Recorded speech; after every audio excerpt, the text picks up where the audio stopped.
Всем привет! Вы на канале Планета Земля. И сегодня мы поговорим о мангустах. Что мы знаем о них? Кто читал книгу Редьярда Киплинга «Рикки-тикки-тави», скажет, что он мангуст, проживающий в Индии. Маленький, храбрый, победитель кобр. И слышали, что мангусты охотятся на змей, и будто бы у них есть иммунитет к яду. И еще, что их завозили на разные острова, чтобы они змей и крыс ловили. Кто-то видел их в зоопарке. Маленькие, юркие, вечно куда-то бегут, а некоторые путают их с куницами и ласками. Вот, пожалуй, и все. А хотелось бы узнать о них побольше. Точно ли у них иммунитет к яду? Точно ли в Индии обитают? И чем они питаются помимо кобр? Поэтому здесь и сейчас мы и разберемся, кто такие мангусты на самом деле. Поехали! Начнем с того, что мангусты – это не куньи. Куницы, ласки, хорьки, барсуки, выдры и росомахи – это куньи, и они относятся к подотряду псообразные, а мангусты к подотряду кошкообразные, то есть по своему эволюционному древу они ближе к кошкам, гиенам и виверам,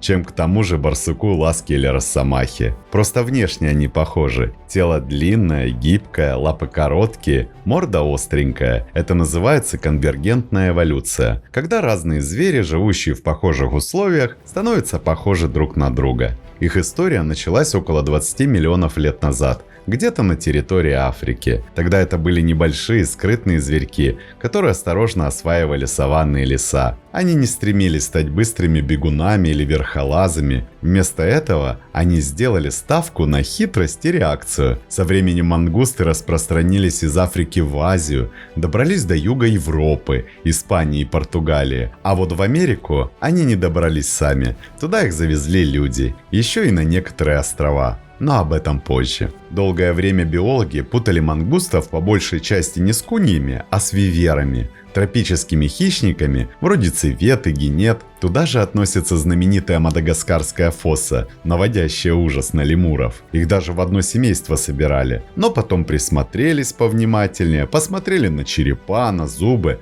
а в конце концов на ДНК. И поняли, нет, это разные группы. Мангусты сами по себе. В начале 21 века окончательно утвердилась классификация, и у мангустов появилось целое семейство, около 34 видов. От крошечного карликового мангуста, который весит меньше полукилограмма, до белохвостого мангуста, который вымахивает почти под метр. И семейство мангустов делится на две большие группы. Первая – одиночки. Сюда входят типичные мангусты, которые живут по одному или парами. Самые известные из них – индийский серый мангуст, тот самый Рикки-тикки-тави, а также египетский ихневмон, которого почитали еще в Древнем Египте, и болотный мангуст, который не брезгует крабами и лягушками. Они не любят компанию, каждый сам за себя. Самка растит детеныши одна. Отец появляется редко и ненадолго, а чаще не появляется вовсе. Для этих скрытных хищников индивидуальная территория – залог выживания. Они ведут уединенный образ жизни, жестко контролируя свои владения и ревностно охраняя их от соплеменников с помощью пахучих меток.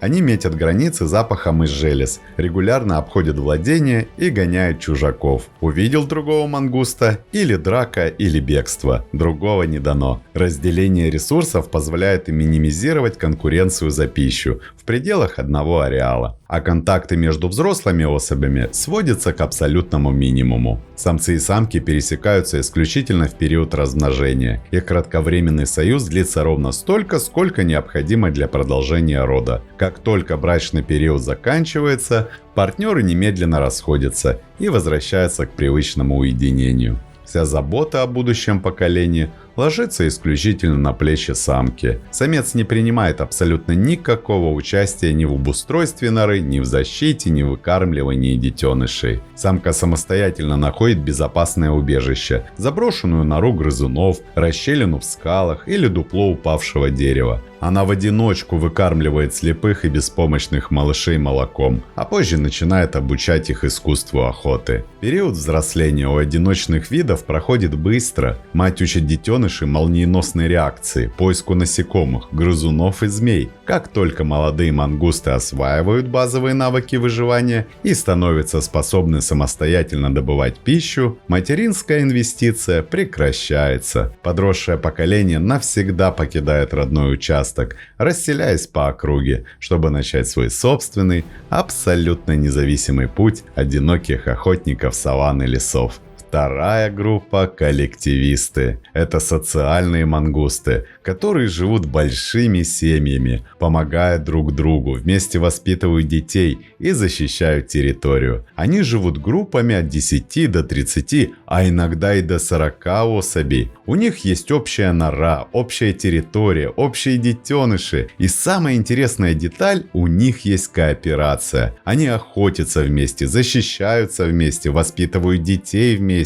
Если самочка родила, другие члены группы приносят корм ей и детенышам. Даже те самки, у которых своих детей нет, помогают кормить детенышей. И самый знаменитый представитель этой группы – сурикат. Да-да, он тоже оказывается мангуст. У них очень сложная сигнализация. Ученые насчитали у сурикатов до 15 разных звуков. Есть крик орел, когда опасность сверху. Есть крик шакал, когда опасность с земли. Есть крик змея, тогда все вскакивают на задние лапы и смотрят под ноги. И есть особый звук, который означает «все чисто и можно расходиться». Кроме сурикатов, к этой группе относятся полосатые мангусты, карликовые мангусты и кузиманзы. Мангуст – зверь, в облике которого чувствуется скорость и решительность. Длина взрослого животного редко превышает 60 см. Хвост почти такой же длины, еще полметра. Вес от 1 до 4 килограммов. В тени кустарника в саванне можно заметить его стремительную тень. Короткий, приземистый, с длинным хвостом, который стелется почти по земле. Если повезет, можно увидеть, как он замирает,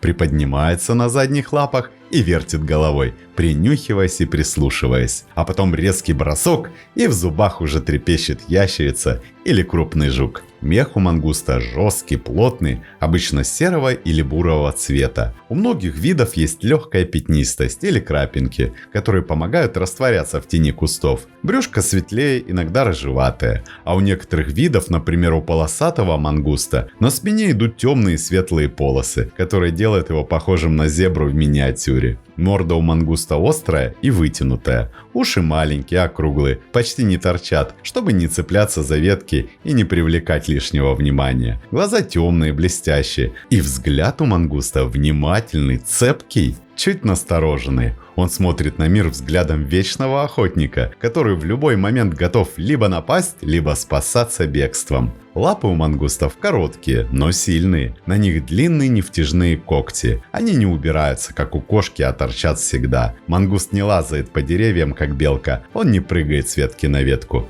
Он роет или разрывает. Гнилое бревно, нору грызуна, термитник – все это мангуст скрывает своими когтями за считанные секунды. Позади длинный мускулистый хвост. Он не цепкий, не пушистый, скорее похож на хлыст. Хвост помогает мангусту резко менять направление во время погони, а во время драки, например, со змеей, отвлекать внимание. Кстати, о змеях. Многие думают, что мангуст бегает по джунглям и щелкает кобр как семечки, и что у него врожденный иммунитет, мол, яд на него не действует. Это и правда, и неправда одновременно. У мангустов действительно есть частичная устойчивость к яду некоторых змей. За миллионы лет эволюции их организм изменил форму ацетилхолиновых рецепторов, белков, на которые действует змеиный нейротоксин. Яд связывается с этими рецепторами, но не полностью блокирует их. Мангуст не умирает, но ему становится очень плохо. Он может потерять координацию, ослабеть, и если змея крупная или яда много,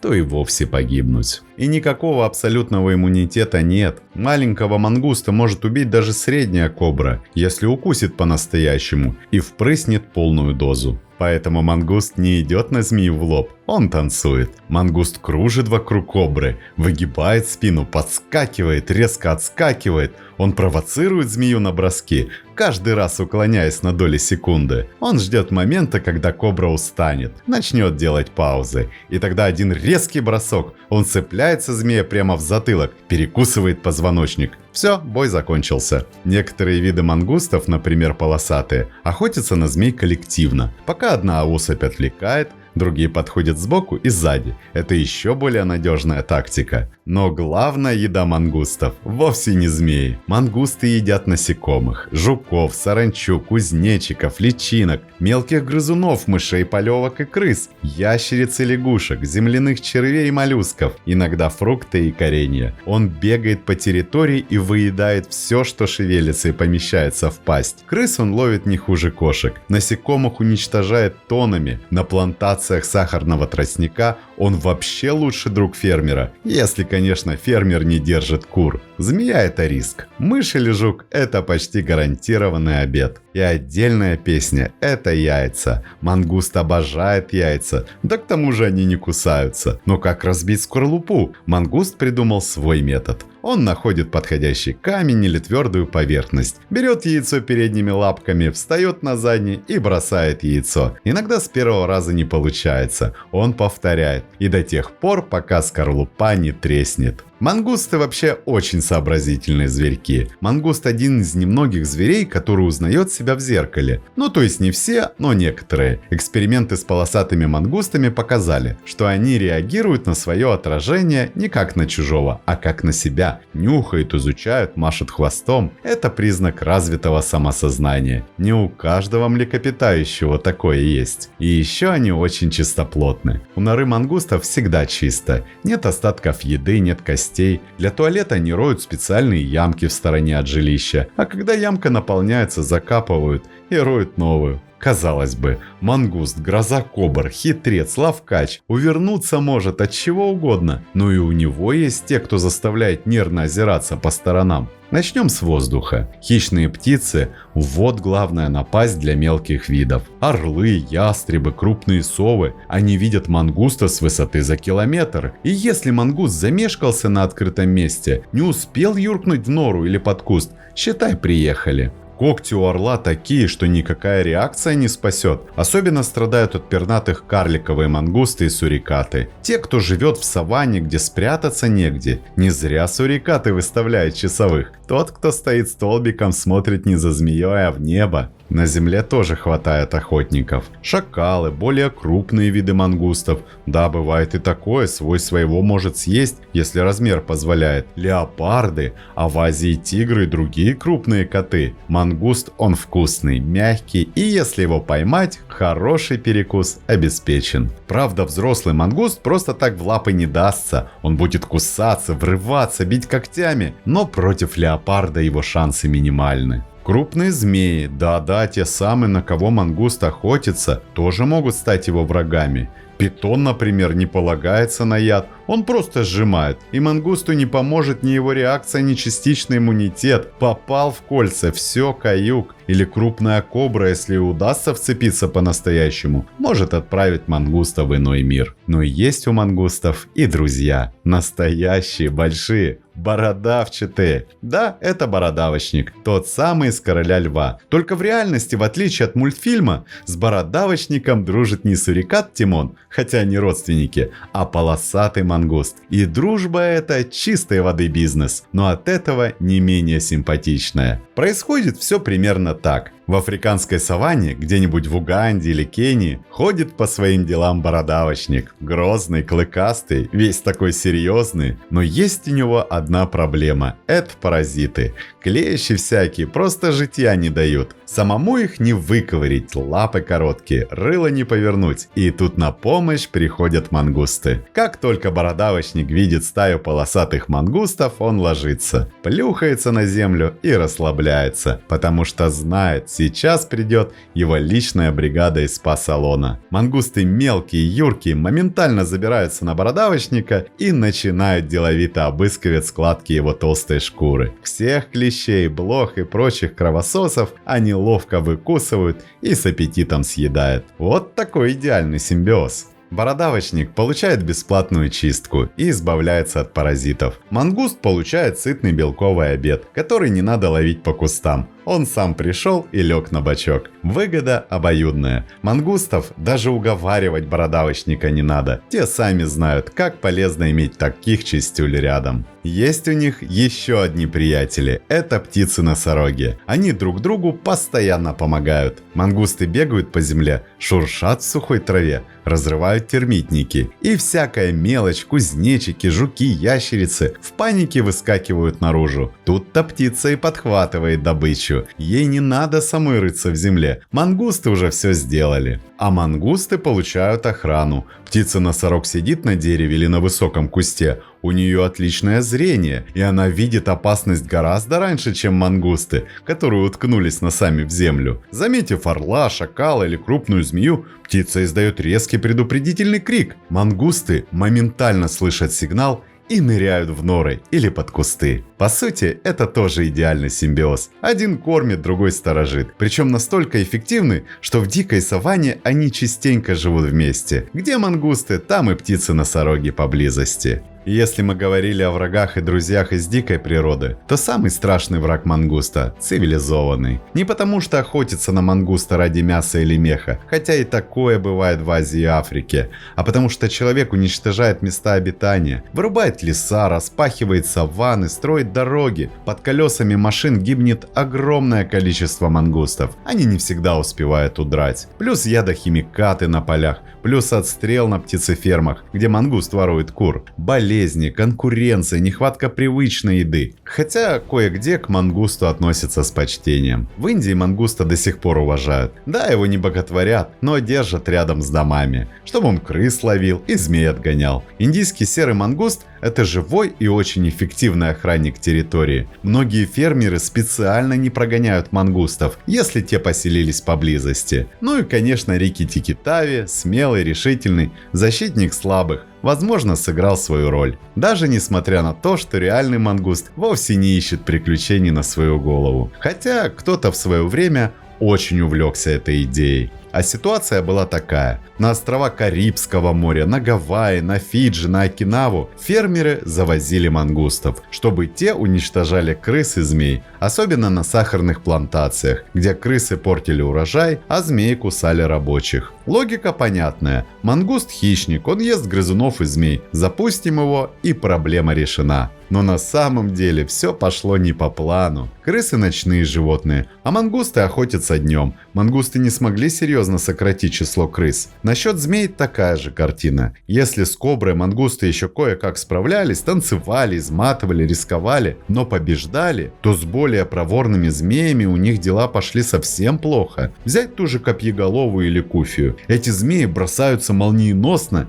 не танцуют, не предупреждают. И мангусты, привыкшие к размеренным броскам кобры, против такой скорости оказались бессильны. Ничего поделать не могли. А змеи на островах, между прочим, продолжали свирепствовать. Те самые, ради которых все затевалось. Их мангуст не брал. Зато он взялся за то, что было доступно и беззащитно. За птиц, которые гнездились на земле, за ящериц и лягушек, за мелких домашних животных, цыплят, утят и кроликов. И тут он, надо признать, развернулся на полную катушку. За это мангусты быстро попали в разряд нежелательных иностранцев. Сначала их привезли с почестями, как спасатели, а потом начали травить, отстреливать, ставить капканы. Такой вот поворот судьбы. И виноват в этом, конечно же, не мангуст. Он просто делал то, что умеет. Охотился, добывал еду, растил потомство. Он не подписывал никаких контрактов, не давал обещаний фермерам и уж точно не просился на эти острова. Человек привез, мангуст остался. Человек ошибся, мангуст заплатил,